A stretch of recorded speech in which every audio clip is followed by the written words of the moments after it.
అంటే ఎలా ఉంది? నేను ఉన్నది ఉనికితో ఎరుకున్నది, చిత్తుతో ఎరుకుంది, ఆనందంతో ఎరుకుంది. అప్పుడు ఎరుక ఎలాగుంది? సత్తు చిత్త ఆనంద దృష్టితో ఎరుకున్నది.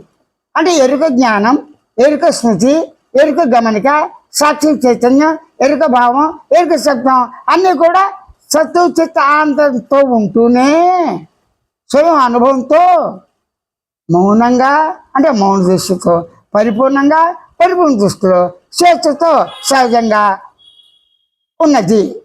ఇప్పుడు దీన్ని బట్టి ఏ దృష్టి అయింది? ఎరుక దృష్టి ప్రధానం. ఎరుక లేకుండా, స్పృహ లేకుండా, అంటే కాన్షియస్ లేకుండా, సామాన్య జ్ఞానం లేకుండా, సామాన్య గమనించే లక్షణం లేకుండా, సామాన్య జ్ఞాపకం శృతి లక్షణం లేకుండా, సామాన్య తెలివి లేకుండా, సామాన్య సహజ ఆనందం లేకుండా, సహజ మౌనం లేకుండా, సహజ పరిపూర్ణం లేకుండా నేననే శబ్దం, భావం అనే శబ్దం, ప్రతి కదలిక, ప్రతి గమనిక, ప్రతి స్మృతి, ప్రతి భావం నేను ఉన్నాను. దీనికి దృష్టిలో ప్రసక్తి ఎక్కడుంది?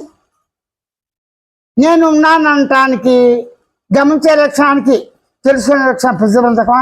కాదే. తెలుసుకునే లక్షణానికి గమనించే లక్షణం ప్రతిబంధకం? అది కాదే. ఈ రెండు లక్షణాలతో పాటు భావించే లక్షణం శబ్ద లక్షణం ప్రతిబంధకం కాదే.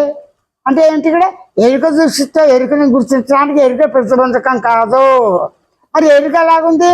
సత్తు చిత్త ఆనంద స్వరూపంతో, మౌనంతో పరిపూర్ణంగా స్వరూప సహజ ఉన్నది. ఎప్పుడైతే ఎరుక సహజ జ్ఞానం, సహజ సాక్షి చైతన్యం, భావంతో, శబ్ద లక్షణంతో, స్వరూపం స్వభావమైన కేవలం సచ్చితానంద పరిపూర్ణ మౌన స్వరూపంగా ఉన్నది. అప్పుడు ఎరుకతో గుర్తించిన దేహ దృష్టి, ఎరుకతో దృష్టిన లోక దృష్టి, ఎరుకతో దృష్టితో అనుకునేవాడిగా ఉన్న మనసు, బుద్ధి, చిత్తాంకార దృష్టి, ఈ మొత్తం మూడు తత్వం కూడా స్వభావం సచ్చిదానంద పరిపూర్ణ మౌనమే. ఇక క్వశ్చన్ చూద్దాం. లోక దృష్టి, దేహ దృష్టి ఏది ప్రధానం అప్రధానం తెలిసిపోయిందిగా. రెండూ తానే ఎలానే ఉండొచ్చు. కానీ ప్రతివాడు దేన్ని కోరుకుంటాడు? ఆనందాన్ని. ప్రతివాడు దేన్ని కోరుకుంటాడు? సైలెన్స్. ప్రతివాడు దేన్ని కోరుకుంటాడు? ఒక స్వేచ్ఛని, ఆనందాన్ని. మరి ఆనందం ఉండదు కదా. ఆనందం దేని వల్ల వస్తుంది? దేవ దృష్టి వల్ల వస్తుంది, లోక దృష్టి వల్ల వస్తుంది. ఇంకో దృష్టి వల్ల ఎలా వస్తుంది? మనసు, బుద్ధి, చిత్త అహంకారంతో ఉన్న జీవ దృష్టితో వస్తుంది. అంటే ఆనందం దేనివల్ల అనుభవిస్తాం మనం?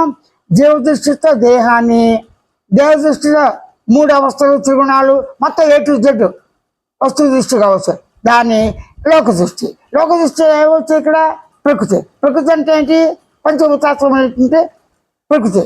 అండపిండాలతో కూర్చున్న సర్వం కూడా ఈ ప్రకృతి, ఈ భూ ప్రకృతి, ఈ లోకము, ఈ ప్రపంచము, ఈ జగత్తు, ఈ మొత్తం కూడా ఎరుకతో గుర్తించి గమనించి ఎరుక స్వభావంతో సచ్చిదానంద స్వరూప పరిపూర్ణ మౌనంగానే ఉంది.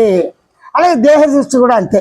దేహం ఉన్నది ఉనికితో, దేహం ఉన్నది ఆనందంతో, దేహం ఉన్నది చిత్తుతో, దేహం ఉంది సైలెంట్గా, దేహం ఉంది పరిపూర్ణంగా. అప్పుడు దేహ దృష్టి స్వరూప స్వభావం అంటే సత్యానంద పరిపూర్ణ మౌనమే. అన్నవాడెవరు? నేను. నేను దృష్టి ఏంటి? సత్యానంద పరిపూర్ణ మౌనమే అని కేవలం ఏం చెప్తా? కేవలం